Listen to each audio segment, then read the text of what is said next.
space out time in between my stuff, like my day job and my night job and just being. But I'm coming right from a previous event where we were launching this app that I made at work called the Preferred Partners of the Hamptons. It's like an Angie's List, but for the Hamptons. So it's pretty exclusive, and there's not like 20 plumbers on there, and just anybody can sign up. It's two seats per service, right? So plumbers, roofers, all the different services. So it's pretty not I don't want to say elite, that's not the right word, but it's high end, it's preferred, the preferred partners. That's why they're called the preferred partners of the Hamptons. So it was an app that I had been working on, so I kind of had to be there for the launch party, but it was really exciting to do that and to see everybody kind of responding to it. The client that I had built it for, was given a good demonstration of the product, and it's just exciting. It's something new for me to be building apps using AI, doing vibe coding, and just kind of exploring parts of me that were there, but I just didn't have the right tools to take them further. And now I do. So I'm excited about that. I know that's a little controversial, different opinions about AI, good, bad, ugly, but I guess that's just a fractal of everything else, right? Everything's got the good side, the bad side, the ugly side, the pretty side. It's all the same. So anyway, here I am again, finding myself babbling on a Tuesday. It is June 2nd. It is time to set the stage, clear out the space of all of the other stuff I was just talking about, my whole day, working hard. Time to relax together, set the intention, and do the three breaths together. I have brought my good friend Sage to the show, and we're going to do three breaths. Um, I like to do them through my nose. I like to do probably like a count of three or four, and then I hold it up at the top for just a moment, and then I release it. And I think that's the important part is the release. Just see how my shoulders are going down and my whole body's starting to relax. So, we breathe all day long. It keeps us alive, but it's these three breaths that we're going to pay attention to and do intentionally. We're going to breathe in and out together. So let's do it. Here we go. Breathe in through the nose. Hold it up at the top for a second and then let it out. Feel your body relax. Let's do another one in. Hold it up there at the top just for a second and then release. Feel it go. Let go of anything you don't need. It's all gone. We're ready for a new moment. We're going to bring the new moment into our lungs right now. Feel the air come into your lungs. Feel it fill you up. And then just release. Feel everything settle. Pay attention to your body, to the moment. Breathing is fundamental and fun. Awesome. Let's put Sage down. All right, folks. Are you guys ready? I have a guest who I've seen on the Sacred Spiral Network before. I was teased a little bit. Jennifer Rose said, you got to have Danny Santos on your show. I reached out to him. We spoke. We're both so busy that we kept missing each other. It was like email tag, right? Not like phone tag. But thankfully, Kelly Brickle, who is booking my guest, said, you know what? I got to get these two guys together on the same show. And she made it happen. So I'm super excited for tonight's guest, which is Danny Santos. Welcome to Holding Space, my friend. Hey, it's so good to be here, Michael. Thank you for having Yeah, me. it's great to finally meet you and have you in person, and get to hold some space for you and learn a little bit about you. Um, so that's what I do here. That's what holding space is all about, right? I think we all hold a piece of the puzzle, right? The puzzle is the big picture, the one, the whole thing, and we Yeah. all hold a piece of it, and we all belong in that picture. And I think we all get a chance to hold up our piece and say, "This is where my piece is." Other people get to say, "Ooh, I like that piece. I think I might fit next to that piece, or maybe I don't like that piece and I'm going to go over here in the puzzle, which is fine too, right? But that's how we find out. Uh, So it's awesome. It's good to see Nancy Muratala in the Shout audience, out to Jennifer Nancy Rose and Jennifer. I up love you there. both. Amazing, amazing sacred spiralers. Kimberly Jones is here too.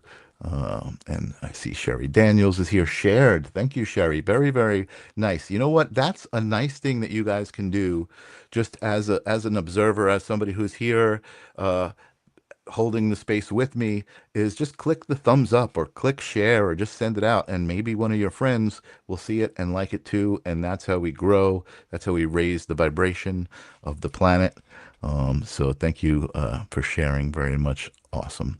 And Carol Johnson, awesome. Hello from Solvang. Awesome. I love it when people are showing up from all around the world. Yeah. Amazing, Danny. So we finally get to meet. You are such a beautiful energy. I love your Aw. energy. And it's like I think the thing for me is when I see an energy like you, it's that it feels so authentic, right? It feels like, you're just being you and unashamed of being you. And I think that's an important what's the word I'm looking for? That's just something to look up to. I think we all need that, right? As kind of inspiration. That's the word I'm looking for. So Wow. That so that is yeah. some beautiful feedback. Thank you. Oh, awesome. No, no, listen, I mean, again, that's what's so great about the Sacred Spiral Network. I think we all get to kind of discover other people. They always talk about, your vibe is your tribe and all of those things. And it really is apparent, I think, here. All of the, Nancy and Jennifer are always showing up to other people's shows, even though they have shows, and everybody kind of is here to support each other. I'm waiting for your show. I know you have a podcast of your own. But I'm waiting for your show on Sacred Spiral Network. Yeah, I do the Astro Daddy podcast on YouTube, so I'm actually streaming the stream right now over there as well. So, Awesome, awesome. So tell me about you, Danny Santos. Tell me about your company and your name because I know you've kind of put your name into your company. So I feel like there's got to be some sort of significance to that. Tell me all about it. okay. Well, first of all, it's an honor to be here today, Michael. Thank you for hosting me and spotlighting me. I mean, it's truly an honor to just be invited on and to share about my work. My So, pleasure. thank you. So I'm a master astrologer of 22 years, and I have been working with astrology. I mean, I'm 33 years old now. I started when I was 11, Wow. and astrology has been the framework and the guiding post that I've used my entire life. Oh my gosh, these comments are so nice.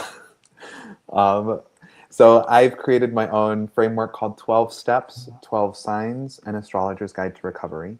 So it's basically using the 12 signs of the zodiac and teaching people the 12-step framework in a way that's a little bit more inclusive so we don't have to use words like God or higher power.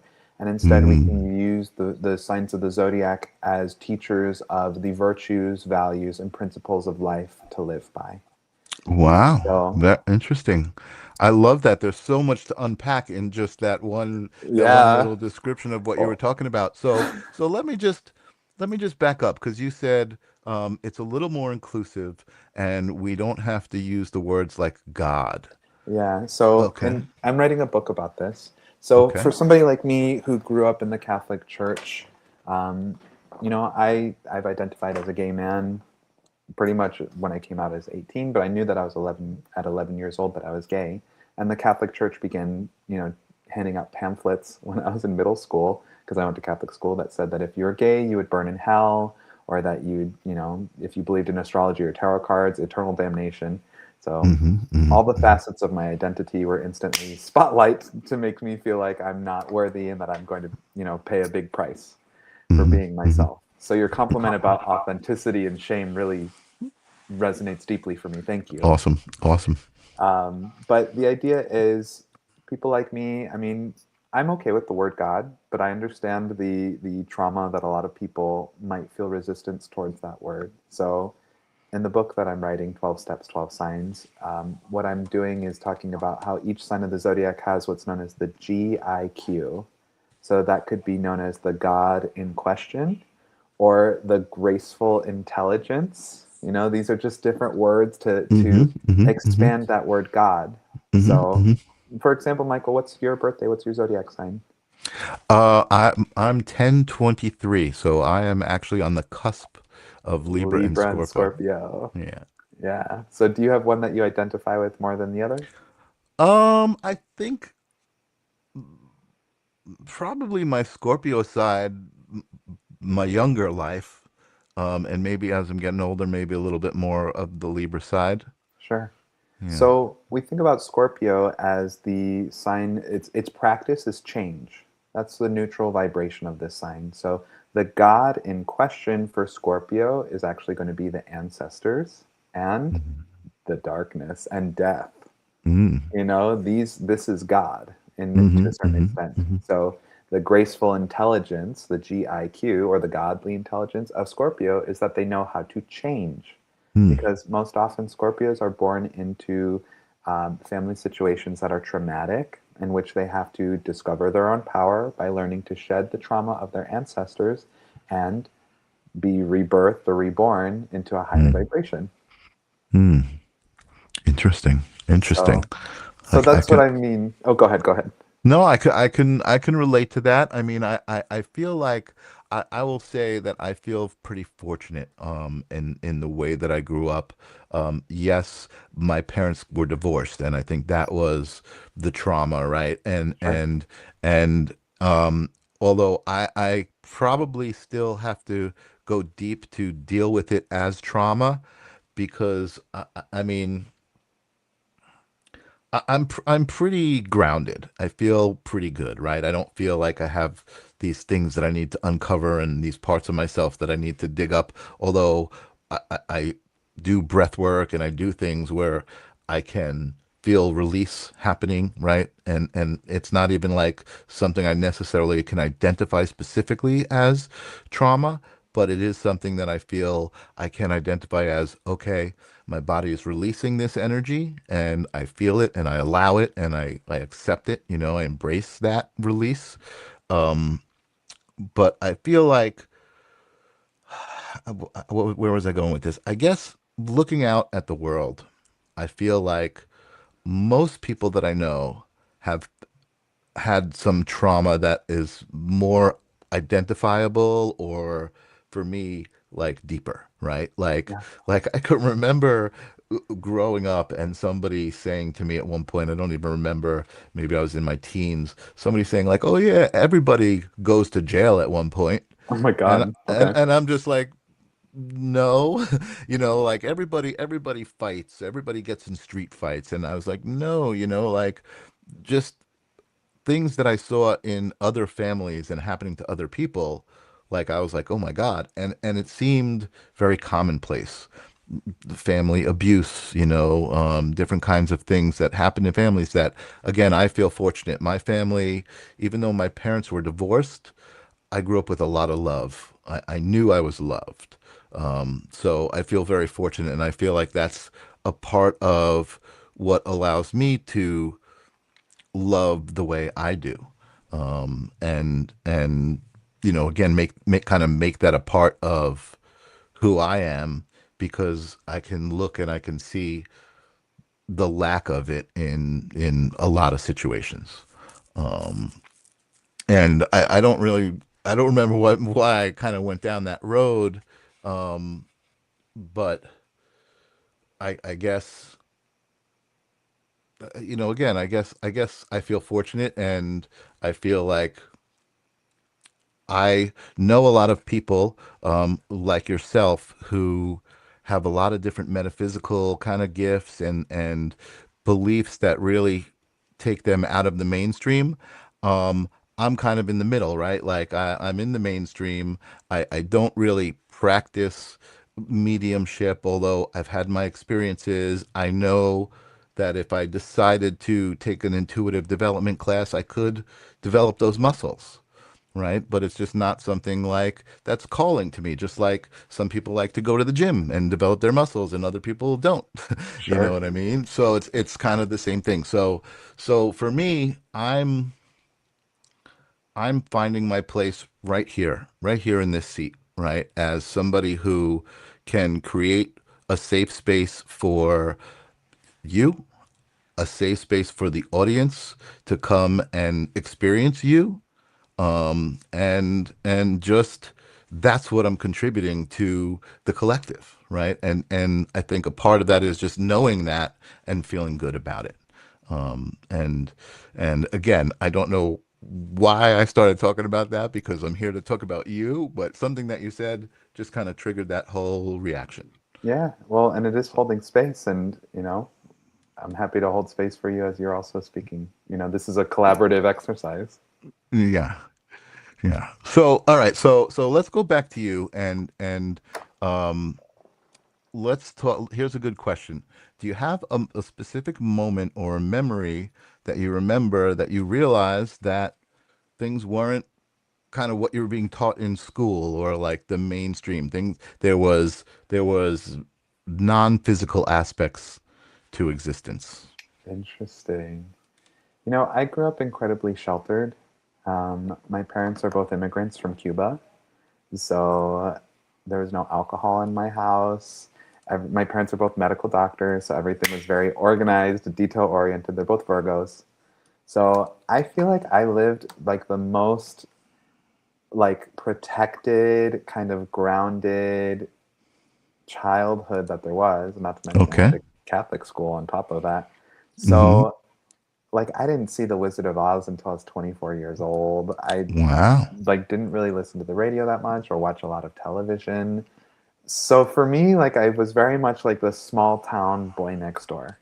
Mm. And I actually didn't know that I was a psychic medium until I think it was last February when a mentor of mine, her name's Damona Hoffman, gifted me mediumship classes for my birthday. Wow. And I studied with Colby Rebel. And after a few rounds of doing classes with her, it was like, oh my God, where has this been my entire life? Like, this is something Wow. that I'm really talented at. And like, I didn't even know this was an option or a side of life that was available. Wow, that's an So, interesting story. Yeah, I mean, normally, so you don't really necessarily have a moment that you remember. Like it was only very recently. well, Um, growing up, I used to go ghost hunting with a friend of mine who was a psychic medium when we were in college, and we had some okay, supernatural experiences then. okay, I remember sleeping in my bed at home, and my great grandmother used to live with us. And after she had passed, I was woken up in the middle of the night, giggling to myself, and I was taken to her bed, and I laid down in her bed, and woke up in the morning being like, "Oh, I thought that was a dream," or you know, wow. a lot of like little experiences like that. But I feel like I was raised in such a muggle environment Hmm. that like Hmm. I just started studying astrology, and that was my connection to the divine. Okay, okay. And so, how did you come across astrology? How did that come into your life? My mom very casually said to me when I was 11, she's like, "Oh yeah, you and grandma are both Aquariuses." And I was like, "What is that?" So I like went and Googled it, and it turns out she was wrong. I'm a Pisces. And the rest is history. I just started obsessively studying the zodiac, and everywhere I went, from Catholic school to restaurants to hangouts with friends to family, what's your sign? What's your sign? What's your sign? And I wanted Interesting. to understand the human psyche so badly. Interesting. So, but and you felt there was a strong connection between the astrological cycle and somebody's birth date and their personality and their energy. Absolutely. And I mean, that's a belief that developed at 11 years old, and it's never left me, Wow. to the point where I'm at the gym last night and some guy was like, "Guess my sign." And it's like, "You're clearly an Aries." And his jaw just dropped. And the guy behind the counter was like, "How did you know?" And I was like, "I just know." Like, it doesn't Wow. always happen, but when I know, I know. And again, it's interesting that you're talking about that because I'm obviously very fascinated and I resonate with the idea, right? That there's a connection between your energy and the astrological situation at the moment of your birth and all of these things. But and that I can see that if somebody studies that, right, that they can speak that language, basically, right? So like reading someone's body language, the word, the fact that he might have just asked you, okay, guess my thing, and was aggressive like that. Maybe that's a part of, right, being who he is.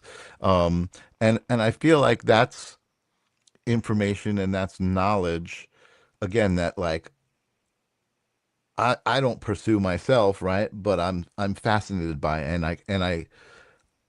I'm sensitive to it, right? So like I tell my audience all the time about being a psychic fetish.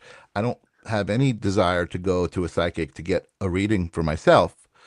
But if a friend of mine's going to go, I would love to go with them just to be there to experience the reading and experience that exchange, that energetic exchange, because I feel it. I mean, I feel it, and often it's a very emotional, feeling, which I also I rate that emotional reaction to something as a very high vibe, right? You're very sensitive to frequencies at that point. Um, so okay, so you said you started studying astrology, but then you said tarot. So connect the two together for me. Sure. So I started studying astrology at 11. By the time I was about 18 years old, there was the Michigan Renaissance Festival. I'm from Michigan. And I had this tarot reading. It was my first time getting my cards read by this woman who just like, she read cards and she was a gypsy at the Renaissance Festival. So I got my reading and I thought to my, it was like an amazing reading. It really like, changed my life. And I thought to myself, I have to do this. So I Mhm. started studying tarot and I started attending this psychic meditation class. So it was led by two psychic mediums, and the woman who owned the shop was a Wiccan. She was a witch. So she Mhm. had black cats, and she's just like a really magical lady. Uh, and from there, that's the tarot really started becoming a major arsenal of my toolkit to the point where now I teach classes on how to read the tarot. It's called the Mhm. Foundations of Tarot. And tarot and astrology are deeply intertwined with each other as well. Mhm. Wow. Yeah, I'm again, I'm fascinated with all of these energetic things, and now I'm also remembering what you said and why I was interested in it, and so I'm going to backtrack a little bit. Um, I want to talk about the word God, Okay. because I know for me that there was a significance to my my navigating that word and becoming comfortable with it. I think obviously growing up and hearing different things, and I didn't have a problem with it, but I think as a teen, when I started to I wasn't resonating with organized religion, because I felt like there was a lot of hypocrisy happening, right? An all loving God, but he's going to punish you, all of these kinds of things, right? Sure. Um, and just it didn't make sense to me. So at some point in my head, I just got this idea that when you said the word God, even though it wasn't for me, but the word God represented this thought of this guy with a white beard, and like it was a personified definition of the word God, and it just something about it just really rubbed me the wrong way. So I Mhm. had to start substituting universe, Source. source, you know what I mean? Like different words. But I found that that really actually brought me back to connect with the word God and be okay with the word God and say, you know what, it doesn't matter what I think other people are thinking when I hear the word. Now, when I hear the word God, I think of all. I think of the one. I think of source. I think of me and you as a part of God. You know what I Yes. mean? And they Eh, say we're all the same consciousness, or we come from the same source, just yes, here experiencing itself. So yes, the more and the more I bring my own ego down to embrace this way of thinking, it makes me more of a compassionate person, more of a absolutely. patient and a kind person. I've certainly had my own ego things of like, I don't want to be part of everything. I want to be my own thing. And Right.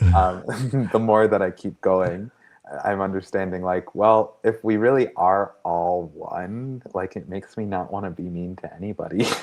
or more patient with everybody. Sure. Absolutely. No, absolutely. And I love that philosophy, right? If you're being mean to someone, you're being mean to yourself. And I think you could even once you get to that point, you could even feel it, right? Like Yeah, I know for me, when I slip or I have my moments of judging somebody, even just thinking something about somebody, I feel it, and I'm like, ooh, I don't really like the way that felt, right? Like, because I put myself in those shoes, right? What if somebody was thinking that about me, yeah. or whatever it might be?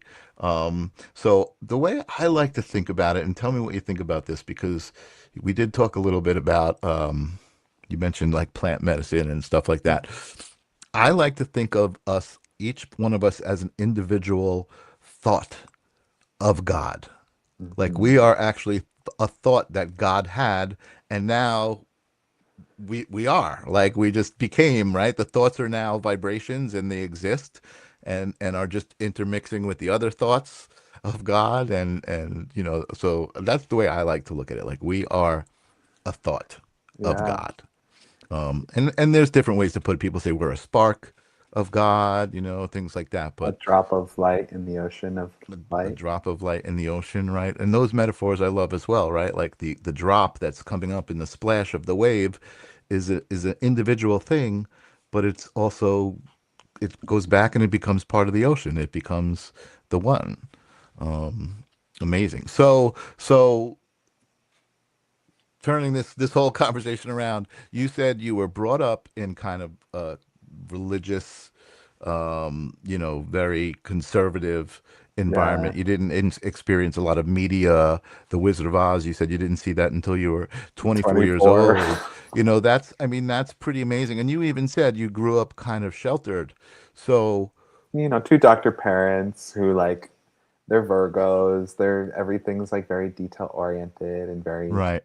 very realistic, very practical. So Sure. it's just it's I look back right now and I'm just like, whoa, that was so interesting. Well, so I'm imagining you didn't feel like you were sheltered, right? And missing out No, on anything. it just seemed normal, Right. But you then, know? so when you saw the Wizard of Oz, did you say, hey, wait a second, I'm missing out on something? Like there's, Well, I'm very fortunate that I actually got like a pretty formal education on media because I went to film school at USC. oh, nice. So I ended up like doing critical theory in cinema and media. So I started learning all of these old movies and, you know, Hmm, hmm, I didn't grow up like listening to a lot of music. A lot of the music I discovered I found on my own and hmm. then started writing songs myself. And I mean, I play with a band now. So, Nice. Nice. What do you play? so I sing and I play guitar and Nice. I write songs. So my band is also called Santos and the Crystal Visions. Nice. So the dream is to be touring the world, teaching people about the 12 steps, 12 signs framework, while also getting to play my music. And the idea is to use all of these things in order to bring a greater mission for humanity. So Hmm, we're hmm. actually going to be playing at the Whiskey A Go Go in December to raise money for the Los Angeles Midnight Mission, which is to feed the homeless here in LA. Amazing. Yeah. That must feel so So, good. That's exciting. yeah. I mean, what better way to stroke the Wow. ego than to help other people? Right. So it's very interesting, right? Because you're talking about letting go of your ego, but now you're telling me about your band, which happens to be named after you. Well, yeah, Um, of course, it has which to is be. kind, which listen, I think it's kind of cool. I feel like it's a part of creativity, right? So you're a creative, which I think is probably the most fundamental thing that you can be to be close to God. I think that love is creativity, God is creativity. Um, so, I kind of, and I'm just responding to this because I didn't know anything about this, but I'm not receiving it as like this ego thing. It's almost, I feel like, what is that? What am I thinking of? I'm thinking of Joseph and the Technicolor Dreamcoat. Ooh, I'd say more. Right? Like that's kind of the feel of the name of what you're creating, which I feel like it's um it's noble. Like I feel like there's this mission behind it, right? So tell me more about the 12 step program that you're talking about. 12, what do you Sure. say, the 12 12 steps and steps, 12 signs, an astrologer's guide to 12 step recovery. 12, okay. So and tell me if I'm getting too personal, but the 12-step program, I mean, that's usually associated with alcoholism, right? Sure. Yeah, but there's all So, sorts of 12 steps out there. no, So, right, any sort of recovery, addiction yeah. kind of, right. Well, and you have to So, think, my parents were both immigrants who were mhm, born in Cuba and came over to the United States. mhm, So they're amazing people. They're both doctors, but like, look, nobody's perfect. So the 12 mhm, step program that I did is called ACA, the Adult Children of Alcoholics or Other Dysfunctional Family Members. So you mm, have to imagine, in my bloodline, my great grandmother lived through the Spanish Civil War, mhm, and her daughter didn't have enough food. And she and her daughter, my great grandmother and my grandmother, they didn't have enough food to live. mm, Meanwhile, my great grandmother, her husband abandoned her, thus, my grandmother, her father abandoned her. So, this abandonment wound begins going down the bloodline. oof, mhm, So, mhm, even if mhm, my parents were never alcoholics, there's trauma that lives in the ancestral lineage. And this would be a Scorpio way of viewing things. It's an inheritance that comes from way mhm, before us. mhm, So, mhm, I'm very fortunate to get this awareness through doing a lot of ayahuasca journeys. I'm also a trained ayahuasca shaman, so mhm, mhm. and I work with plant medicine to help people heal their Awesome. trauma that way. But it's this idea that like you have to know all of the parts of yourself, and then you can bring that to the 12-step work. You don't have to be an addict to Mhm, mhm, recover. mhm, mhm, You mhm. know, for me, my biggest wound throughout my whole life has been my ego. So Really? doing, yes, the ego wound, whether it's like being too self-centered and making things about myself too much, Mhm, or mhm, completely trying to kill it off and saying being gay is wrong, or mhm, I need to mhm, completely devote my life to God, when the reality is like the universe wants us to be in balance. mhm, So mhm, doing the mhm. 12 steps helped me get my ego under control. Interesting, Yeah. interesting, interesting. And so, and again, just let me know if I'm being too personal. I'm just kind You're of okay. reacting to what you're saying. If you do, So, I'll let you know. yeah, yeah, you said your parents were pretty conservative, you know what I mean, and they were both doctors. Mhm. I mean, were they abusive? Was it a toxic relationship? No. I'm very fortunate to not have had abuse in my home, especially growing up. You know, my Hmm, parents are hmm, both beautiful and wonderful and lovely people. hmm, So hmm. I think it's more like the generational kind of trauma and inheritances that people can experience coming from, like I was talking about, abandonment or Hmm, hmm, immigration or hmm. you know. So not abusive, but maybe was there, and again, forgive me, um, lack of emotional connection. Again, I'm very fortunate to have Okay, had no, like a really good family dynamic, you know. I right. think it's just more like literally growing up in the environment where it's like you're the fish out of water. It's an immigrant family, you're Okay. different, you know, and then I like guess I'm acclimating to that. right. I guess I'm just trying to figure out what led you to the 12 steps. Sure. For Yeah, me, I mean, it's called the Adult Children of Alcoholics yeah, or yeah. other dysfunctional Familiar. family members. Yeah. So, so in this program, an adult child is somebody who's not fully acclimated to being a proper member of society in one way or another. Okay. So for me, I have a friend who he brought the 12 steps to me and he said, I think you should give this a shot. And what I really like about ACA is you don't have to come necessarily from a dysfunctional home Hmm, or I mean, I think the generational bloodline itself reveals enough of dysfunction with the abandonment wound and you know eating disorders stuff come from the generational bloodline of not having enough food and you know worthlessness, abandonment. All of hmm, that is where the inheritance begins to trickle down. So for me, doing the 12 steps was a way of getting my diet under control, hmm, having a better hmm, relationship with my body, getting out of hmm, the hmm, dysfunctional ego. hmm, You know, hmm, I've hmm. struggled really intensely throughout my life with anorexia and also binge eating. So Wow. that's something where I'm at now. I'm training to be a bodybuilder. Oh, wow. So it maybe not like super crazy like professional bodybuilder or anything, Right, right. but I'm working with a coach and I work out regularly Yeah, and yeah. No, you that's know, awesome. I'm familiar. I have some friends who have done that just like to experience, right? Like, a friend of mine, she was like in her 30s and she's like, I want to do this as a 30-year-old woman, you know what I mean? And just show I can and just for herself, you know what I mean? And yeah. yeah, so I get that. I can totally respect that. Yeah. So I'm Uh, very lucky that like my parents are amazing. They're beautiful Right. people. They're kind. They're loving. They're still married, which is like very rare Awesome. in Awesome. modern times. But the generational trauma, it's something that lives in the nervous system. Mm-hmm. Mm-hmm. You Mm-hmm. know, so the 12 steps gave me the opportunity and the framework to start looking back on my own life and say, Mm-hmm. like, oh, there are some things that maybe weren't perfect, Mm-hmm. or some Mm-hmm. things that might have got overlooked, or Mm-hmm. and that's true of any family dynamic. Sure. Yeah, yeah. No, I agree. And listen, I feel like there's a lot of things that go on today with the educational system and different layers that, we encounter that really change us and shape us.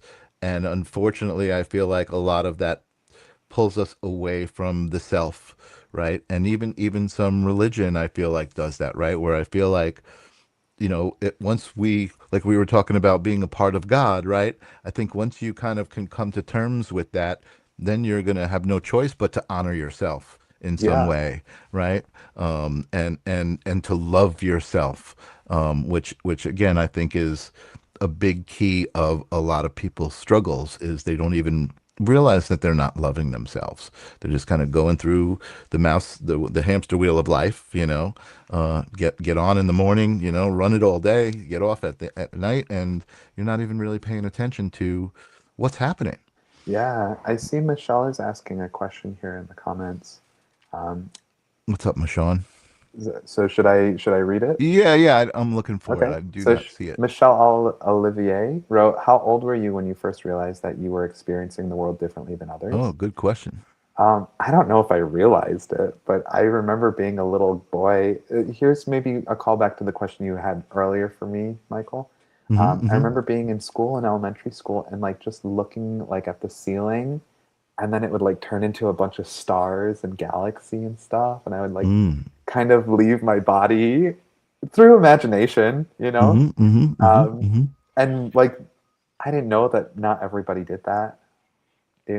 I truly Yeah. feel like my lifetime in this iteration of my soul was like to be the fish out of water character Mm-hmm, mm-hmm, mm-hmm. who's like very mystical and magical and grew up in the most, it's almost like Harry Potter. That's awesome. And you know what? You also bring up something that I think is important to me, right?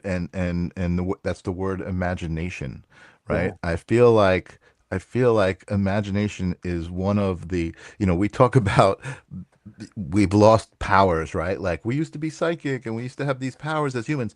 Imagination is one of the foundations, I think, of all of that. And I think that's something that needs to be recognized as well, right? Is like let your imagination go, like use your imagination, get into it. And I think that, again, that's one of the things I feel like we're conditioned, right?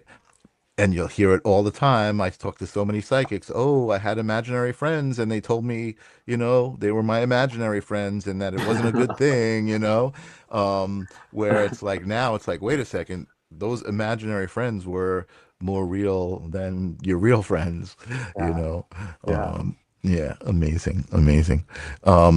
I did see. Let's make this a little bit more interactive. I did see a Sure. lot of people commenting, and I think we didn't talk about it. I usually ask anybody who does readings and stuff if they're up for it during the show. I didn't ask you.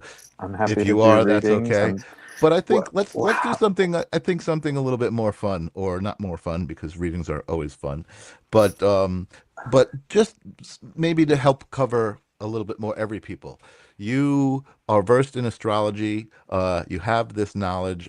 I saw someone asking. I think they were saying, "I'm a Capricorn. Tell me about Capricorn." Can we go Sure. through a few different, zodiac signs and describe those people and see who might resonate with that in the audience? Sure, sure. So, what I like about astrology is that it is a container that holds all of the meaning of life inside of it. So, this GIQ, this God in question, each sign of the zodiac has a different flavor of who's holding the steering wheel, who's pouring from the pitcher, where is the energy going to, where is it coming from, Mm-hmm. Mm-hmm. Mm-hmm. So you can think of like the first sign of the zodiac, Aries. Well, Aries would teach us that I am God. I am God.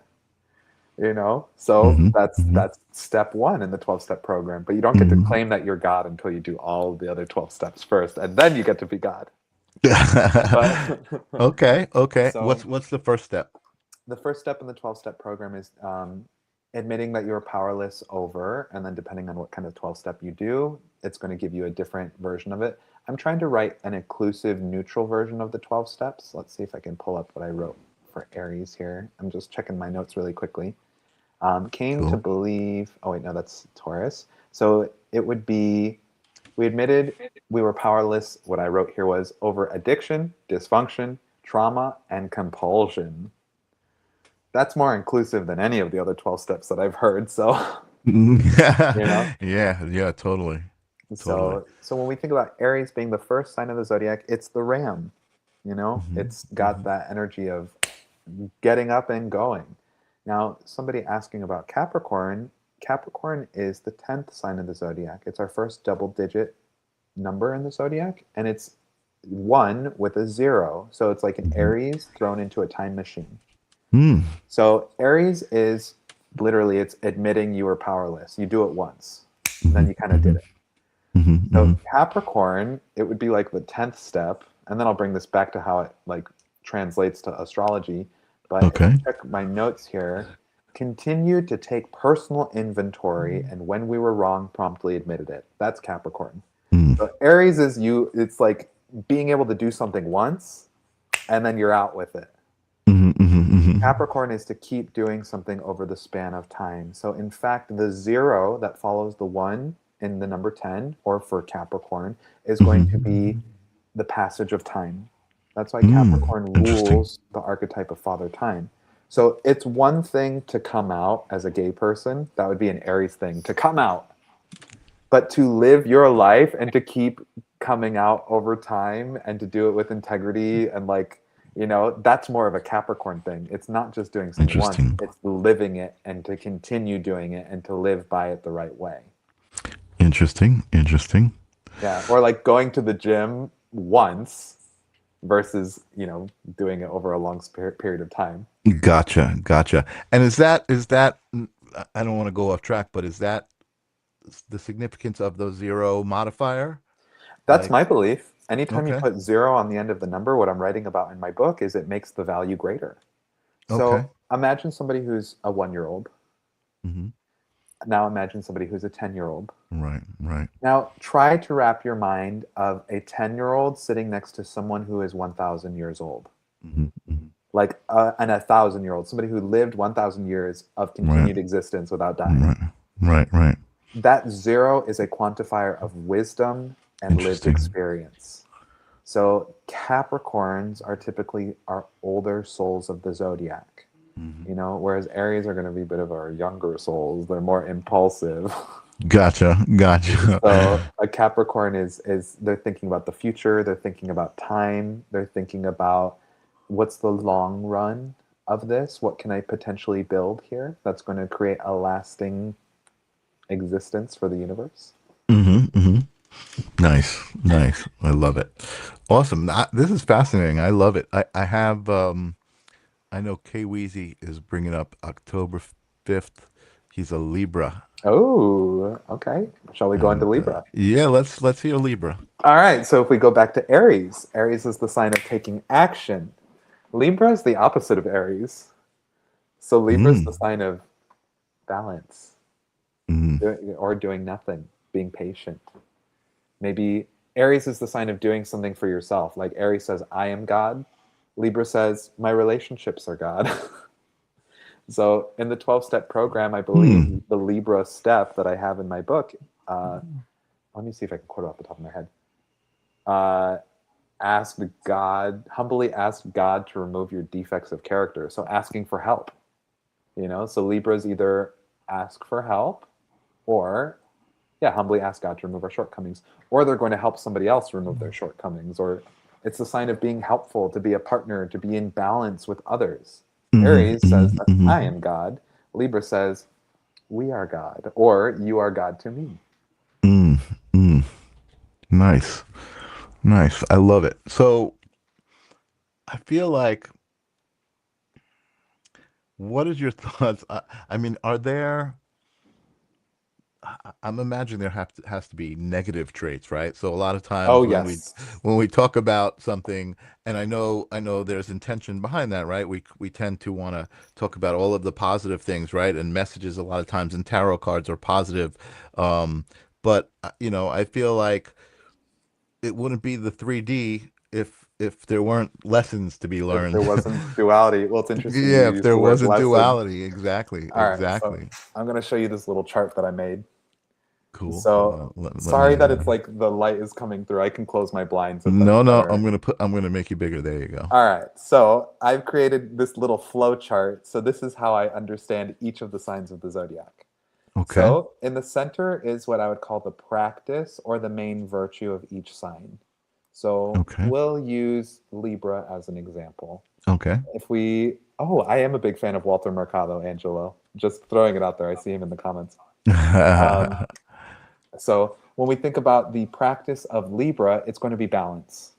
So if you are balanced in a good way, you're going to get ascended virtues such as reasoning and clarity, beauty, righteousness, equanimity, being charming. Um, and then the highest vibration of Libra, the lessons are going to be justice, harmony, and understanding. Mhm, mhm, But mhm, if we are too balanced and we're using balance in the wrong way, we're going to get the shadows of Libra, which are going to be things like helplessness, codependency, confusion, mhm, indecisiveness, vanity, body dysmorphia, dissociation. And then we have what's the master teachers. This is going to be the darkest vibration. So the only way to get the lesson is to get schooled by the teacher first. mhm, mhm, mhm. So the master teachers of Libra are distortion, abuse, and I have three for each one, and I only have two listed on my notes. Distortion, Mm. abuse, probably overthinking is going to be the third one for Libra. Okay. Okay. You know, overthinking. So let me ask you a question because again, I'm a part Libra, Oh, and that's right. looking at that information that you just gave me, I feel like the shadow part can certainly describe parts of my experience, and I feel like the light part and the master master lesson, right? Yep, the highest The vibration. master lesson, I feel like that's closer to where I'm at now. And what I'm experiencing, and I'm imagining that it's cyclical, right? So, like, you know, there may be a time where, okay, I've completed that enlightenment. Now I got to kind of go back and start the whole thing over. And K Weezy says we do overthink a lot. I have Um, Jupiter in Libra in my chart, so it's like having when you have Jupiter somewhere, you have the whole sign, the good, the bad, and the ugly in spades. You got the whole right, thing. right. Amazing.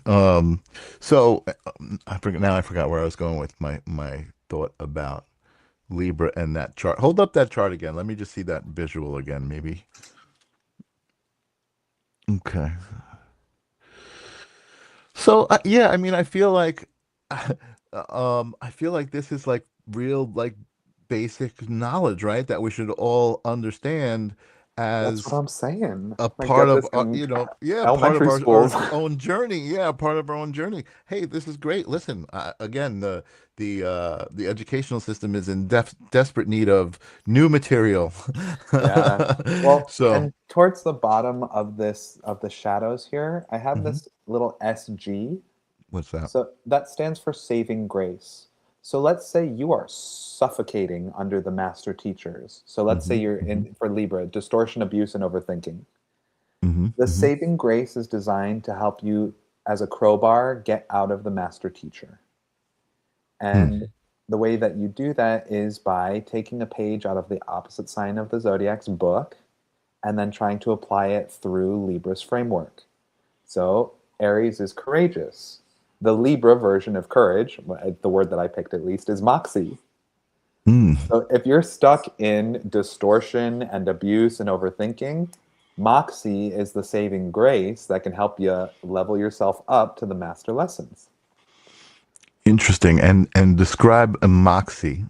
Moxie is, Define moxie. Yeah. I mean, when I think of it as like it's another word for being courageous, but it's almost like a feminine form of, Sassy, like a sassy. yeah, like have some moxie, like put your back Right. into it, you know, like I go gotcha. I for it. gotcha. I can pull up the exact definition if that's helpful too. Let's No, see. no, no. I just wanted. That's kind of what I thought. I thought sassy and like moxie was like a little style and like, like oomph, little Determination, oomph. courage, and having nerve.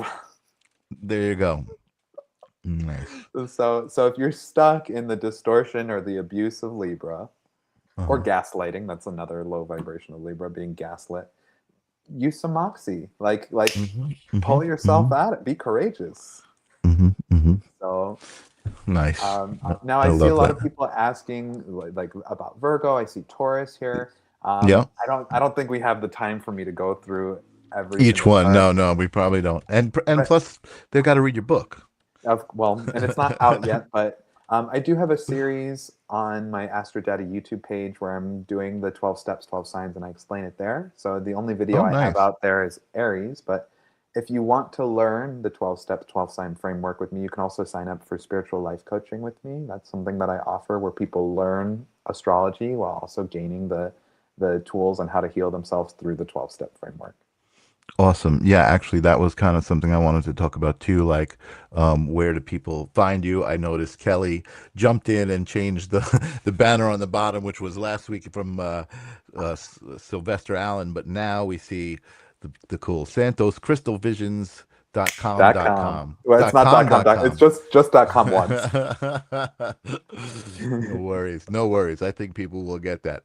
I love that. I think that's cool. Like I said, it makes me think of the Technicolor Dreamcoat.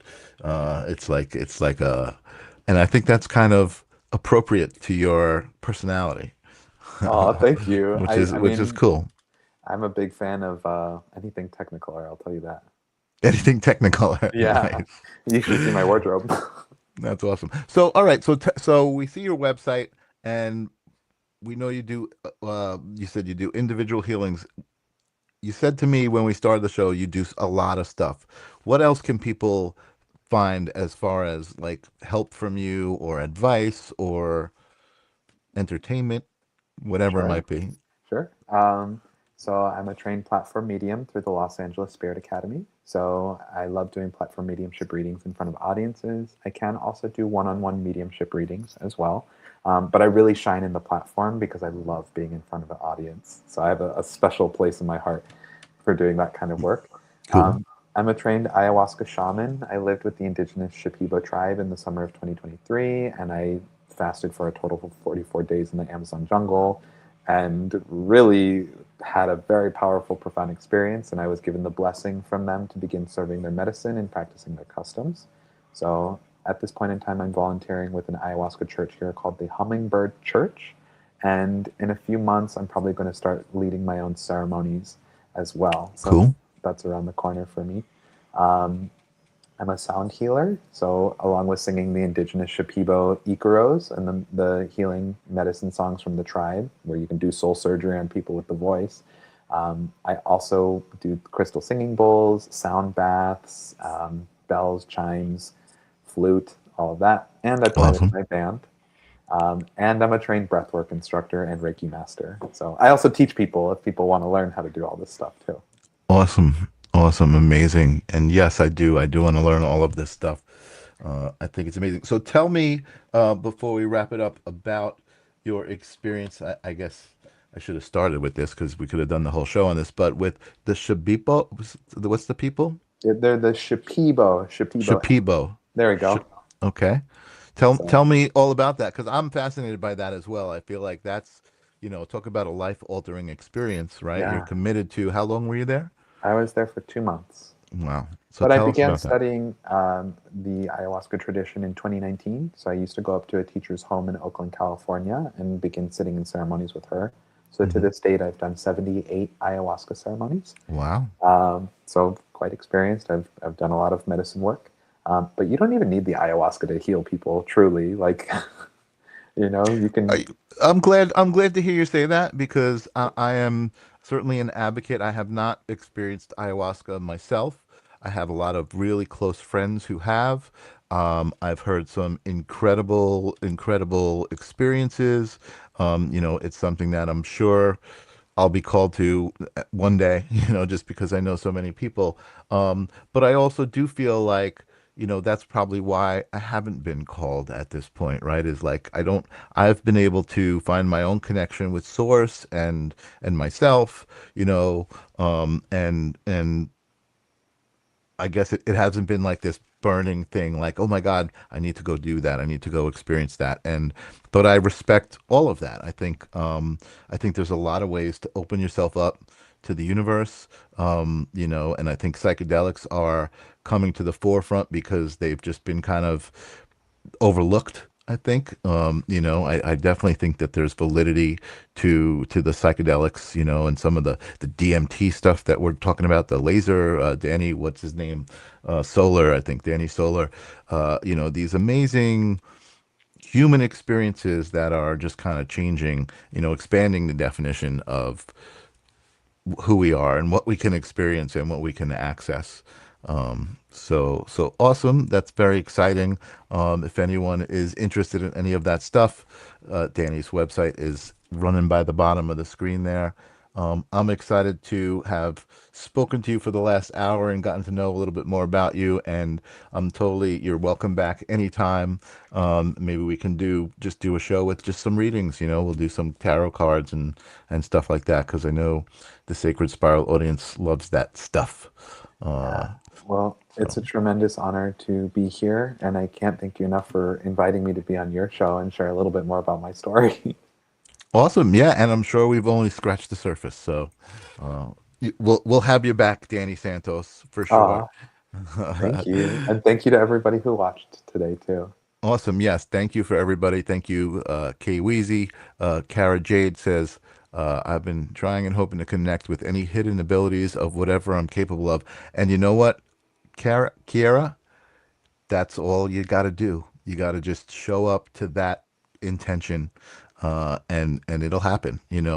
I joke oftenly that I'm just waiting to like wake up in the middle of the night and have some sort of entity sitting at the end of my bed saying, "Hey, bud, I'm here finally." you know, and I wouldn't be surprised. I would welcome it, and there you go. Anyway, Danny, again, great to meet you. Thank you so much for being here.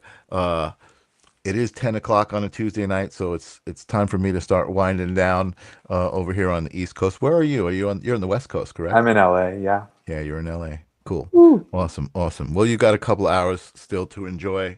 I'm gonna wind down. Thank you guys for being here. Nancy Muratala, thank you. I see you. I see you, Nancy. I see you. Love you, Uh, Nancy. Ashley Page, I see you as well. Jennifer Rose, thank you. And Angelo, Danny Goler, not Danny Solar. That's who I was thinking of exactly. The DMT laser guy. Oh, Yeah, you haven't heard that about him? no. So Danny Goler, just a quick little outro. He discovered that when you shine a laser on the wall, like one of those laser levels almost, and you take DMT, you can look into the laser and see like matrix code, basically. Whoa. And this has been repeated by many people. It's like a phenomenon. People are like, okay, this is something. If we're all experiencing the same thing, it's got to be something. Whoa. So pretty interesting. Danny Goler is his name. So very cool. I want to send my love to all you guys who showed up and hashtagged lived and did your thing. And we'll see you again here on Holding Space and somewhere hanging around the Sacred Spiral Network. And until next time, peace. Bye.